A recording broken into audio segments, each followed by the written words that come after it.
Mafanikio ya kifedha hayategemei kiwango cha akili au elimu, bali yanategemea nidhamu, uvumilivu na uwezo wa kufanya maamuzi mazuri ya pesa kwa muda mrefu.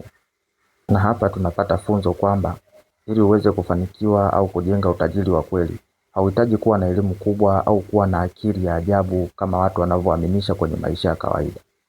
Kwa hiyo kila mmoja wetu ana uwezo wa kufanikiwa na kufikia mafanikio yoyote anayoyahitaji, akiamua kufikia tu hayo aina ya mafanikio. Kwa sababu kuna watu walishai kuaminishwa na walimu wao kuwa hawezi kufanikiwa kwa sababu walifeli darasani.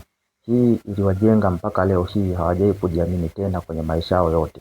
Lakini ukweli ni kwamba hakuna uhusiano kati ya kuwa tajiri na kufaulu au kupata A darasani.